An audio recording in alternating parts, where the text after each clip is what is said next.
Step into a world of ancient beliefs and myths that have been obscured by elaborate storytelling. Join us on a journey through history to discover the natural rhythms of the world and the profound influence that menstrual blood had on the mysteries of creation. The crimson flow of womanhood was once considered a sacred substance that shaped human existence. It stirred awe and wonder and held a primal significance that transcended cultures and time.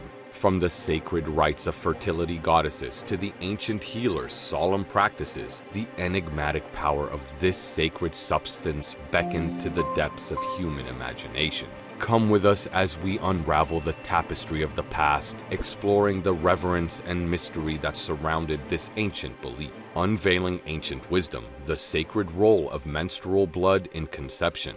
Gestation of the fetus in the womb required three elements: the creative spirit, semen, and blood. The god provided the first, man the second, and woman the third. Of the human contributions, women's was the most powerful and evoked most wonder among the ancients. They believed that it was menstrual blood that formed the embryo. Pliny describes the process thus: menses is the material for human generation, as semen from the male acting like rennet collects this substance within it, which thereupon is inspired with life and endowed with body. John Allegro. Women who do not menstruate, records the same author, do not bear children, since the raw material of conception is not present in the womb. On the other hand, a woman who menstruates during pregnancy is likely to bring forth a sickly or stillborn offspring, or one full of bloody matter, was thought to be at the beginning or end of a menstrual period. Which is why in the story of David and Bathsheba in the Old Testament, it is said specifically that the lovers had their illicit intercourse just after Bathsheba had menstruated. Galen, the 2nd century physician, has a rather more sophisticated theory of the generative process, but still sees semen and menstrual blood as its main factors. The semen, he thought, drew to itself just as much blood as it could to deal with, using it as food with which to build the fetus. The sacred mushroom and the cross. Rituals and revelation, unveiling the profound impact of menstrual blood in ancient cultures. The Old Testament rules for the menstruant emphasize the sacred nature of the blood. Whilst in that condition, everything the woman touches is reckoned unclean, and this uncleanliness can communicate itself to other people. A man having intercourse with her at this time renders himself liable to the same 7-day period of ritual disqualification as his wife. It has to be emphasized that this uncleanliness has nothing to do with morals or hygiene. It is a religious state of taboo. A woman bearing a son is similarly defiled. Having a daughter requires 14 days separation, as is a man coming in contact with a dead body. A priest is rendered unclean by touching a reptile or insect or involuntarily discharging semen. Rachel used her real or pretended menstrual condition to prevent her sorely pressed father Laban from discovering his stolen property. When he finally caught up with his runaway daughter and son-in-law, Laban searched their tents seeking some household gods Rachel had taken. She put them under her camel saddle and begged to be excused from rising, since the manner of woman was upon her. Even to have touched the saddle would have rendered Laban unclean.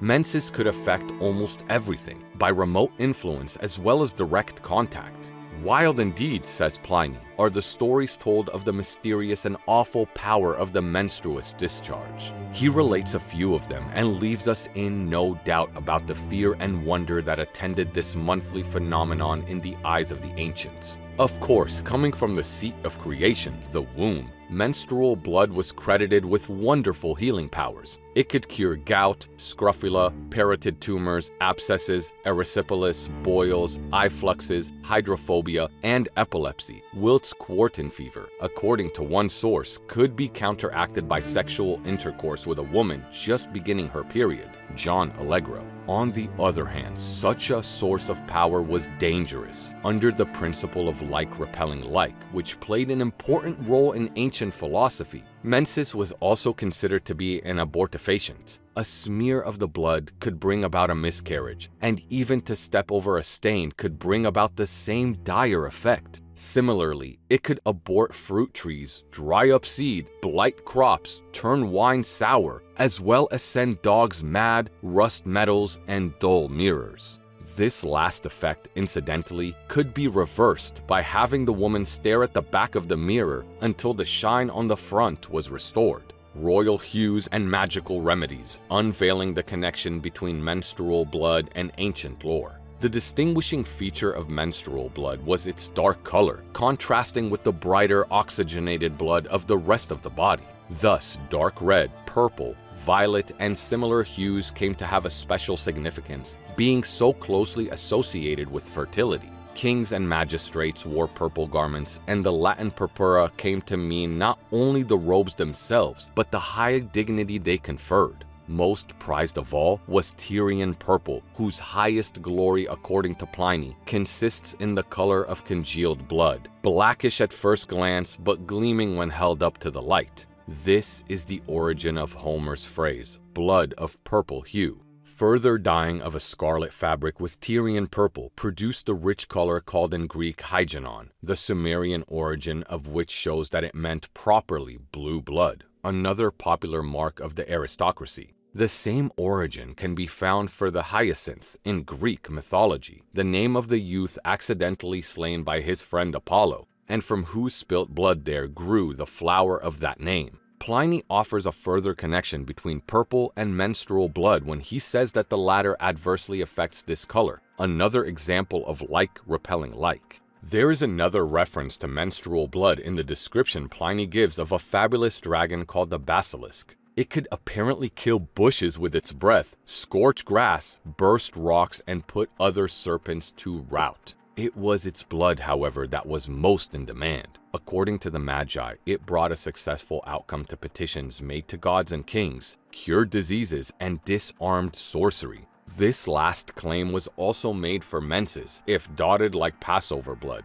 Basilic's and Saturn's blood, unraveling ancient connections to menstrual mysteries. The name basilisk actually means womb blood, that is menses. Pliny adds that some people call it Saturn's blood, which looks like a reminiscence of the same verbal origin, since the name Saturn is partly composed of a Sumerian word shatur, womb. One important characteristic of Saturn's blood was that it was the color and consistency of pitch. The ancients saw a close relationship between this substance and menstrual blood, apparently believing that it was the Earth's equivalent of human menses. Particularly noted in this connection were the lumps of bitumen that periodically rose to the surface of the Dead Sea in shape and size, according to Josephus, like decapitated bulls. He goes on, the laborers on the lake row up to these and catching hold of the lumps, haul them into their boats. But when they have filled them, it is no easy task to detach their cargo, which, owing to its tenacious and gluey character, clings to the boat until it is loosened by the menstrual discharge of women. This tradition is mentioned also by Tacitus, referring to other ancient authorities, among whom we know was one Posidonius of the 2nd century BC.